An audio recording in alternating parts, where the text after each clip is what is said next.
जी, आपकी स्लाइड्स हमें शो हो रही हैं। काइंडली अपनी प्रेजेंटेशन का आगाज करें। आपका टॉपिक क्या है ये बताएं। अस्सलाम वालेकुम क्लास। मेरा नाम है मरियम और मेरा रोल नंबर है 3648। और जो टॉपिक आज हम प्रेजेंट करेंगे वो है collective behaviour. Collective behaviour basically जो है वो जो साइकोलॉजिस्ट और सोशियोलॉजिस्ट हैं उनके अकॉर्डिंगली ये है कि इंडिविजुअल जो बिहेवियर होता है और जो ग्रुप का बिहेवियर होता है वो दोनों आपस में मुख्तलिफ होते हैं और ये बहुत अनस्ट्रक्चर्ड होते हैं और अनप्लैंड होते हैं। इसकी डेफिनेशन ये है: refer to social behavior that is relatively spontaneous, transitory and emotional and unpredictable। मतलब ये है कि ये आप अंदाजा नहीं लगा सकते कि ये किस तरह से बिहेव करेगा। और जो है वो पहली बात तो ये एक अनस्ट्रक्चर्ड होता है। ये जो आप एक्शन करोगे उसके रिएक्शन पे बेस करेगा। जब आपका एक्शन जिस मतलब उसमें जा रहा है फ्लो में, उसका रिएक्शन भी उसी फ्लो में आएगा या मे बी उससे ज्यादा तेज हो सकता है या इससे कम हो सकता है। आप इसको प्रिडिक्ट नहीं कर सकते। इसी तरह अगर आप इससे कैरेक्टरिस्टिक्स पर आ जाते हैं तो पहला कैरेक्टरिस्टिक्स है it is compose of relatively large number of group. कोई बात आ गई कि ये ग्रुप के ऊपर बेस करता है। इसमें बड़े लेवल पे लोग होते हैं और बड़े लेवल पे जब लोग होते हैं तो वो ग्रुप की बात आ जाती है। और इसके सेकंड आप पॉइंट पर आ जाओ, वो है इट्स रिलेटिव एनोनिमिटी प्रीवेल्स। मतलब ये कि ये बिल्कुल नेचुरल होता है। एनोनिमिटी का मतलब होता है कि नेचुरल, कि अब आप एक जगह बैठे हुए हो, अगर वहां पर कहीं आग लग जाती है तो आपका पैनिक हो जाओगे ना आप डर घबरा जाओगे। आप अपने आप को बचाने के लिए उस जगह से बाहर निकलने की कोशिश करोगे। तो आपका बिहेवियर जो होगा वो बिल्कुल नेचुरल होगा। फिर नेक्स्ट पॉइंट पे आ जाते हैं, थर्ड पे, they are usually temporary in nature. जैसे आप पैनिक कर गए हो तो अब आप जब बाहर आ जाओगे तो कुछ देर बाद आपका जो बिहेवियर है वो बिल्कुल नॉर्मल हो जाएगा, बिल्कुल टेम्परेरी। आपका जो आप पहले घबराए हुए थे फिर आप आहिस्ता आहिस्ता नॉर्मल होना शुरू हो जाओगे। देन इसके फोर्थ पॉइंट आ जाता है दे लैक फॉर्मल ऑर्गेनाइजेशन। वही बात आ गई तीनों पॉइंट्स में कि एक तो पहली बात तो ये कि इनका कोई लॉ नहीं होता। कि जो चीज, एक तो आप चीज प्रोडिक्ट नहीं कर सकते, दूसरी चीज आपको पता ही नहीं है कि ये होनी कैसी है। और अगर ये हो जाती है तो आपका बिहेवियर बिल्कुल वो नहीं होता जो आप शो करना चाहते हो। जैसे इस एग्जांपल आप अभी हमारे इससे देख लें कि हम जब प्रेजेंटेशन देने के लिए स्टूडेंट्स आते हैं तो हम सोच के आते हैं भाई हम ये भी करेंगे, हम ये भी बोलेंगे, लेकिन हम नर्वस हो जाते हैं। हमें पता ही नहीं चलता कि हम कुछ चीजें भूल जाते हैं और कुछ चीजें बोल जाते हैं। इसी तरह ये जो है वो लैक फॉर्मल ऑर्गेनाइजेशन होता है। मतलब ये गैर रस्मी तंजीम है। अब कलेक्टिव बिहेवियर की जो है वो टाइप्स है, जिनमें से पहली टाइप मैं एक्सप्लेन करूंगी, बाकी मेरे कंपेनियंस करेंगे। तो पहली है crowd. A crowd are temporary collection of people gathered around person and attention getting object or an event. They are short-lived, present-oriented and relatively unstructured। मतलब ये कि एक क्राउड का लफ्जी मतलब ये होता है हजूम। जब एक जगह पर बहुत सारे लोग होंगे तो वो जब वहां पर मतलब एक जगह खड़े हैं, एक जगह बैठे हैं या कुछ भी कर रहे हैं, तो उन लोगों का जो बिहेवियर है वो बहुत अनस्ट्रक्चर्ड होता है। आपको नहीं पता होता वो किस तरह से बिहेव करेंगे। वो बहुत अनप्लैंड होता है, बहुत नेचुरल होता है। और जो है वो आपकी जो सूरत हाल है, जो है उसके ऊपर वो होता है जो आपकी प्रेजेंट कंडीशन है। इसी तरह इसको क्राउड बिहेवियर को क्लासिफाई किया गया है 4 ग्रुप्स में: casual crowd, conventional and acting crowd. जो कैजुअल क्राउड होता है इसमें वो लोग आते हैं जिनका गोल एक होता है। जैसे अब हम बीबीए के स्टूडेंट्स हैं, हमारा मेजर गोल ये है कि हम लोगों ने बिजनेस की लाइन में एडजस्ट होना। कोई चार्टर्ड अकाउंटेंट बन जाएगा, कोई बिजनेस एम्बेसडर बन जाएगा, कोई इंडस्ट्रियल मैन बन जाएगा। फील्ड तो सबकी बीबीए है, मतलब बिजनेस की है, लेकिन वो अपनी अपनी कैटेगरी के हिसाब से एडजस्ट हो जाएंगे। इसके बाद आ जाता है कन्वेंशनल क्राउड। कन्वेंशनल क्राउड में वो लोग आते हैं जिनके इकट्ठे होने की वजह एक होती है। जैसे कि अब आप किसी कॉन्सर्ट पे जाते हो, आतिफ असलम का जैसे कॉन्सर्ट है, वहाँ पे सारे आतिफ असलम के फैन आएंगे, वो उसका गाना सुनेंगे। उनका पहला जो वो होगा प्रायोरिटी ये होगी कि वो उसका गाना सुने। उसका गाना सुन के वो जो भी बिहेवियर शो करेगा, ख्वाह वो अच्छा ख्वाह वो बुरा, वो हम नहीं बता सकते कि वो उसकी एक्शन के ऊपर उसके जो फैंस हैं उसका जो है वो रिएक्शन बेस करेगा। इसके बाद आ जाता है एक्सप्रेसिव।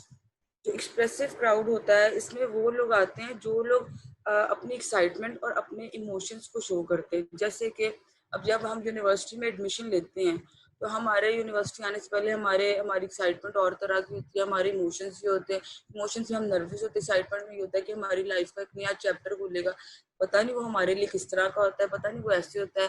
तो वो उस तरह से हमारे जो है वो हमारे माइंडसेट पे बेस करता है।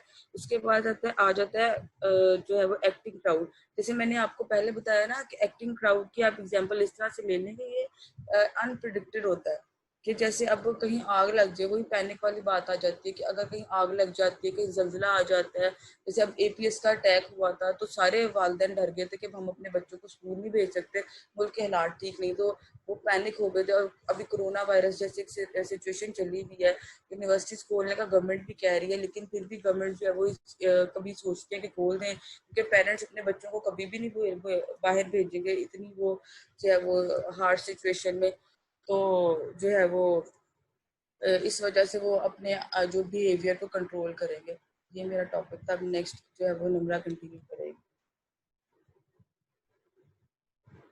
गुड जी, शाबाश। Next member.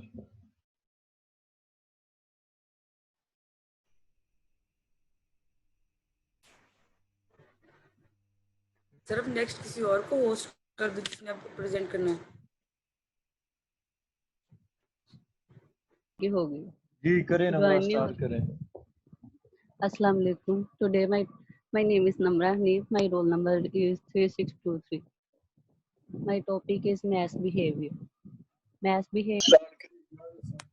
My name is Muhammad Ahmed. My roll number is 3615, and our topic is social moment theories. Social moment theories. For some social moments, sociologists developed some theories which are explained below. The first one is deprivation theory, second, mass society theory, structural strain theory, resources mobilization theory, political process theory. ये 5 theories हैं इसकी. The study of these social movement theories are new because of traditional view we disorganized. तो sir social movement series ये होती हैं कि इसमें ये सबसे पहले तो इसमें ये बताया गया है कि सोशल मूवमेंट थीरीज तब बनाई गई थी कि जो कि ये शो करवाती थी ये सोशल मूवमेंट के मीनिंग को बताती थी, ठीक है। तो पहले वाली जो थी वो डिसऑर्गेनाइज थी, इसकी वजह से ये जो बाद में आई हैं ये ऑर्गेनाइज और न्यूली इन्वेंट की गई हैं, डेवलप्ड हैं। और सेकंड स्क्रीन सबसे पहली डेप्रिवेशन है सर, उसकी मैं स्क्रीन शेयर कर दूं, 1 मिनट। ओ नो, ये क्या हो गया? फोटोज, डेप्रिवेशन थ्योरी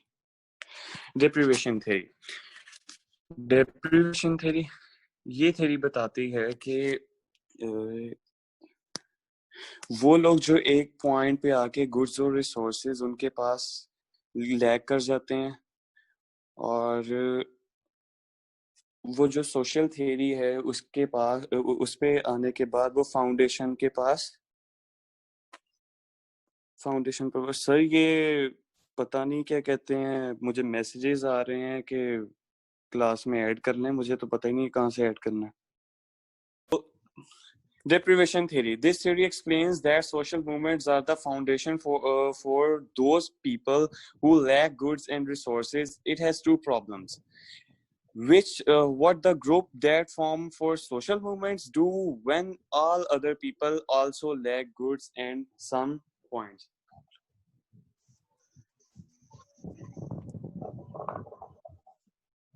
ये थ्योरी उन लोगों के लिए है जो कि सोशल थ्योरी की फाउंडेशन होती है, सोशल मूवमेंट की फाउंडेशन रखते हैं, और इस तरह के पॉइंट पे आके जबकि किसी ना किसी के पास एक पॉइंट पे आके उसकी जो गुड्स हैं वो लैग कर जाती हैं, किसी ना किसी पॉइंट पे जरूर लैग करती हैं, तो ये सोशल मूवमेंट उस पॉइंट पे आके उनकी कैसे हेल्प करता है, पहला पॉइंट तो इसका ये है।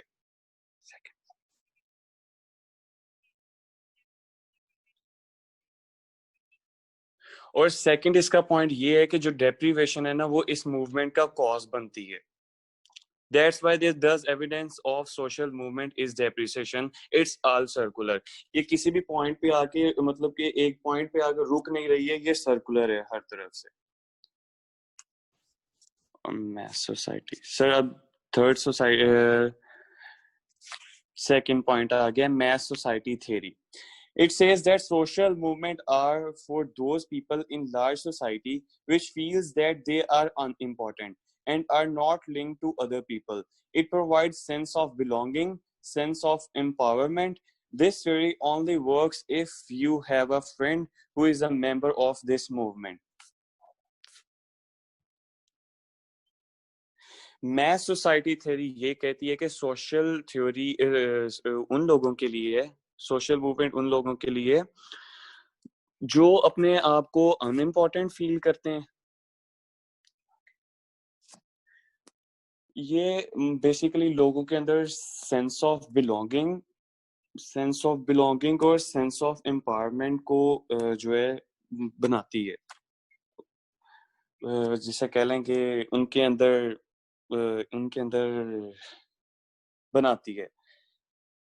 ठीक है. और ये तब काम कर रही होती है कि जब आपका कोई ना कोई दोस्त उस मतलब कि उस फील्ड में हो, उसका मेंबर हो. ठीक है.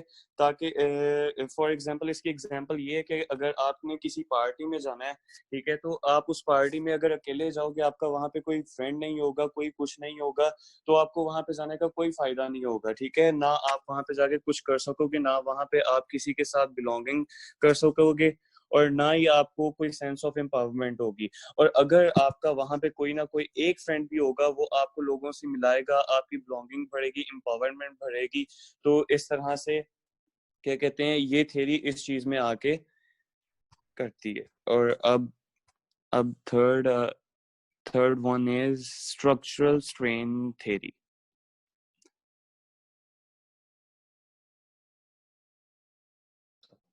जी, स्ट्रक्चरल स्ट्रेन थ्योरी ये है कि the another name of this theory is value added theory. इसका दूसरा नाम जो है वो वैल्यू एडेड थ्योरी है. Following factors of theory promotes the social movements in this theory. इसके बेसिकली ये 6 फैक्टर्स हैं. ठीक है. और people believe that their society has problems. People ये इस बात पे बिलीव करते हैं कि उनकी प्रॉब्लम्स हैं, सोसाइटी में प्रॉब्लम्स हैं. ठीक है. और जो सोशल मूवमेंट है वो सिर्फ उन्हीं लोगों की हेल्प करता है जो ये जो डेप्रीवेशन फील करते हैं. ठीक है. कि उनके पास किसी चीज की कमी है, ये इस तरह का कुछ है. और सोशल मूवमेंट बेसिकली है इसलिए कि वो हर प्रॉब्लम का जो है ना वो सॉल्यूशन प्रोवाइड कर रहा होता है आपको. और डिससेटिस्फेक्शन आ जाती है, needs an event to turn it to social move. ठीक है. और वो लोग जो डिससेटिस्फाई होते हैं इससे, उनको ये आके एक इवेंट प्रोवाइड कर रहा है. ठीक है. और ताकि वो कोई सोशल मूव कर सकें और लोगों के साथ मतलब कि थोड़ा सा इंटरेक्ट हो सके. things that is to be changed must be allowed to do so. ठीक है. और अब वो लोग जो चीजें बदलना चाहते हैं तो उनको मतलब इस चीज का इख्तियार होना चाहिए ताकि वो कर सकें. ठीक है. Active services is the important move for this movement. कि एक्टिव सर्विसेज इस मूवमेंट के अंदर बहुत ज्यादा इम्पोर्टेंट हैं. अब आ गया अगली स्लाइड शेयर करने लगा हूँ. Source mobilisation theory. Source mobilisation theory क्या है? This theory explains that when unfair people are able to organize access resources, social movements develop. ठीक है. Social movements तब develop होते हैं कि जब unfair people जो है वो organize कर रहे होते हैं. ठीक है.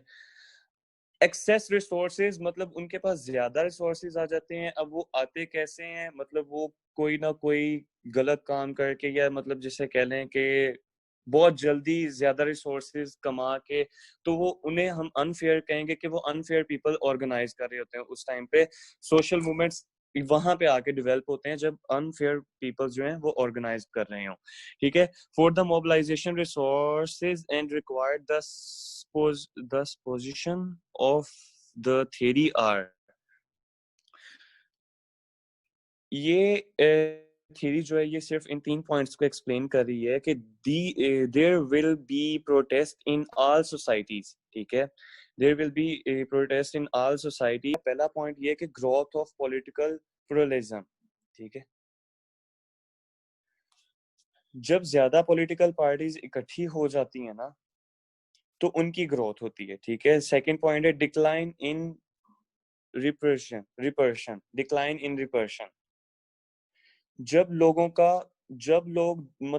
का दबाना कम हो जाए, ऊपर से प्रेशर कम हो जाए, लोग दबना कम छोड़ दें, ठीक है, ये सेकंड तब आता है तो वीक पॉलिटिकल वो क्या कहते हैं बन जाती है।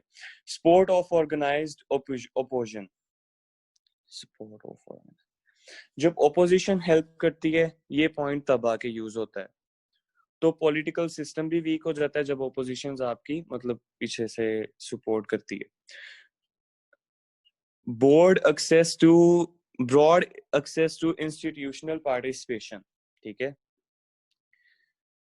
जब इंस्टीट्यूशनल पार्टिसिपेशंस होती हैं, broad access to institutional participation, हाँ, जब ज्यादा पॉलिटिकल पार्टिसिपेशन होती है तब आके ये ज्यादा पॉलिटिकल सिस्टम जो है वो वीक होता है। इस यहाँ पे आके इस पॉइंट पे आके पॉलिटिकल प्रोसेस थ्योरी यूज होती है। थैंक यू सर, बस यही था।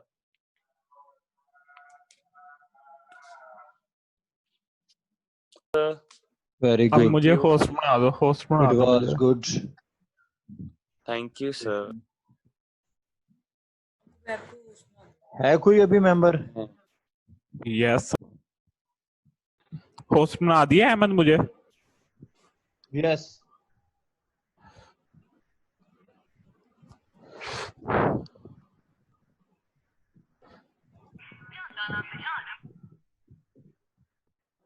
बिस्मिल्लाहिर्रहमानिर्रहीम।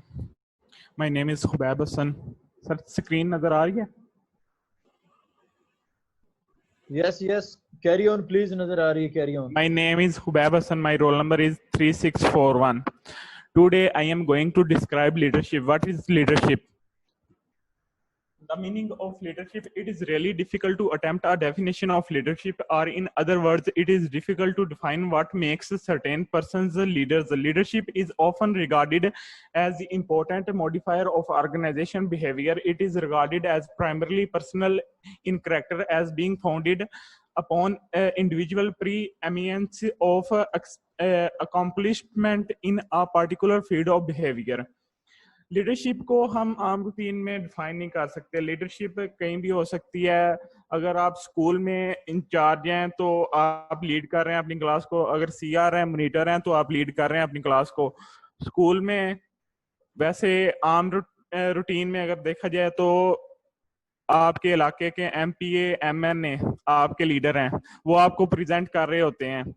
अगर सूबे के लिहाज से देखा जाए तो आपका वजीर आला आपको प्रेजेंट कर रहा होता है, वो आपका लीडर है।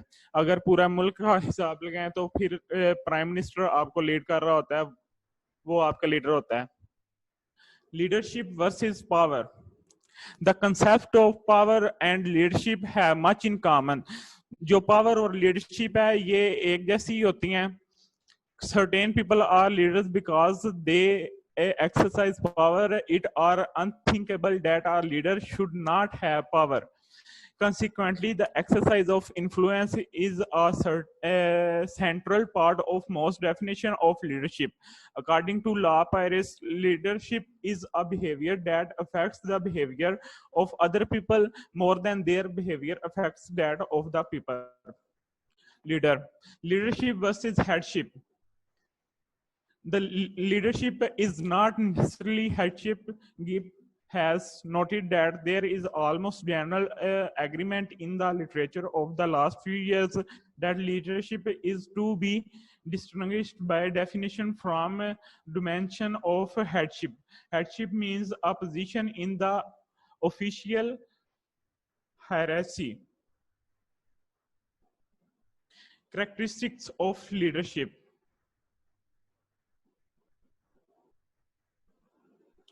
Leadership denotes a mutual behavior pattern between the leaders and his followers. Leadership is a two-way affair. the followers influence the behavior of the leaders in as much as the leader influence their behavior.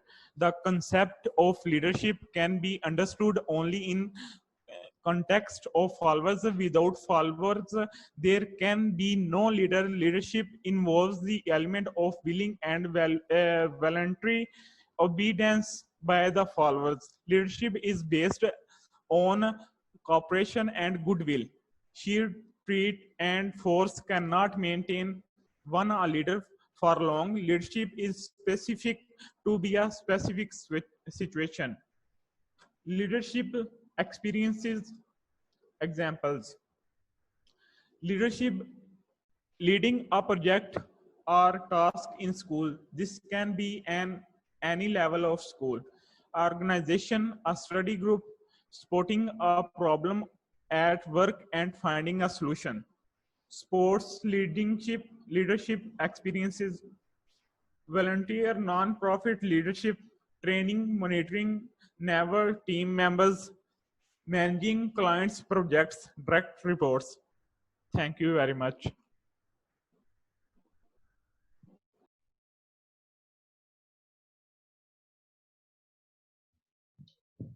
Well done, very good. Overall, it was good effort. It was good anyway.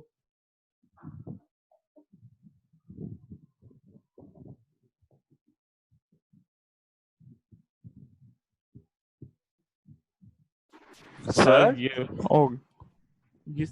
Sir वो हमारे एक group के ये क्या कहते हैं वो फिर